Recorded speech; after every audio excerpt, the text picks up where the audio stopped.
ಬೆಣ್ಣೆ ನಗರಿಯಲ್ಲಿ ಚುನಾವಣಾ ರಣಕಣ ರಂಗೇರ್ತಾ ಇದೆ. ಕಾಂಗ್ರೆಸ್ನಿಂದ ಪ್ರಭಾ ಮಲ್ಲಿಕಾರ್ಜುನ್, ಬಿಜೆಪಿಯಿಂದ ಗಾಯತ್ರಿ ಸಿದ್ದೇಶ್ವರ್ ನಡುವೆ ದೊಡ್ಡ ಮಟ್ಟದ ಪೈಪೋಟಿ ಏರ್ಪಾಡಾಗಿದೆ. ಈ ನಡುವೆ ಯಾವುದೇ ಕಾರಣಕ್ಕೂ ನಮ್ಮ ಅಭ್ಯರ್ಥಿ ಸೋಲಲ್ಲ, ಗೆದ್ದೇ ಗೆಲ್ತಾರೆ ಅಂತ ಹೇಳಿ ಕಾಂಗ್ರೆಸ್ನ ಶಾಸಕರೊಬ್ಬರು ಮಾತನಾಡಿದ್ದಾರೆ. ಒಂದು ವೇಳೆ ನಮ್ಮ ಅಭ್ಯರ್ಥಿ ಸೋತ್ರೆ ನಾನು ಶಾಸಕ ಸ್ಥಾನಕ್ಕೆ ರಾಜೀನಾಮೆ ಕೊಡ್ತೇನೆ ಅಂತ ಹೇಳಿ ಶಿವಗಂಗಾ ಬಸವರಾಜು ಸವಾಲನ್ನು ಹಾಕಿದ್ದಾರೆ. ದಾವಣಗೆರೆಯಲ್ಲಿ ಯಾರಿಗೆ ಟಿಕೆಟ್ ಕೊಟ್ಟರೂ ಕೂಡ ನಮ್ಮ ಅಭ್ಯಂತರವಿಲ್ಲ, ಬಿಜೆಪಿಯಲ್ಲಿ ಭಿನ್ನಮತವಿದೆ ಅನ್ನೋದು ನಾಟಕ. ರೇಣುಕಾಚಾರ್ಯ ತಂಡಕ್ಕೆ ತಾಕತ್ತಿದ್ರೆ ಬಿಜೆಪಿ ಗೆಲ್ಲಿಸಲಿ.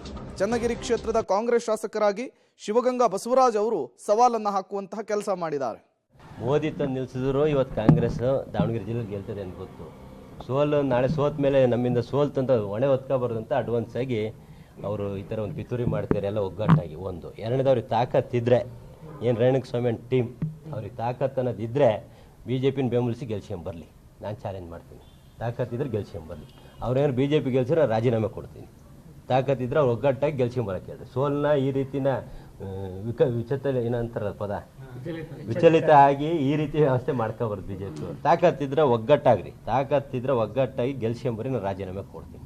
ಸಪ್ರೇಟ್ ಅಲ್ಲ, ಒಂದೇ ಕ್ಯಾಂಡಿಡೇಟ್ ಆಗಿ ಗೆಲ್ಸೋ ತಾಕತ್ತಿಲ್ಲ. ಸಪ್ರೇಟ್ ಹಾಕಿ ಯಾಕೆ ಗೆಲ್ಸಕ್ಕೆ ಹೋಗ್ತಾರೆ? ಆಮೇಲೆ ಅದೇ ನಾವು ಸಪ್ರೇಟ್ ಆದ್ವಿ, ನಾವು ಡಿವೈಡ್ ಆದ್ವಿ, ಕಾಂಗ್ರೆಸ್ ಗೆಲ್ತು ಅನ್ನೋದು ಬೇಡ. ನಮ್ಮ ತಾಕತ್ತಲ್ಲಿ ನಾವು ಗೆಲ್ತೀವಿ, ತೋರಿಸ್ತೀವಿ. ಅವ್ರ್ಯಾರು ಒಗ್ಗಟ್ಟಾಗಿ ತಾಕತ್ತಿದ್ರೆ ನಮ್ಮ ಎದುರು ಚುನಾವಣೆ ಮಾಡಿ ಗೆಲ್ಲಿ ನಾನು ರಾಜೀನಾಮೆ ಕೊಡ್ತೀನಿ. ಅವ್ರ್ಯಾರು ಗೆದ್ರೆ ಬಿಜೆಪಿ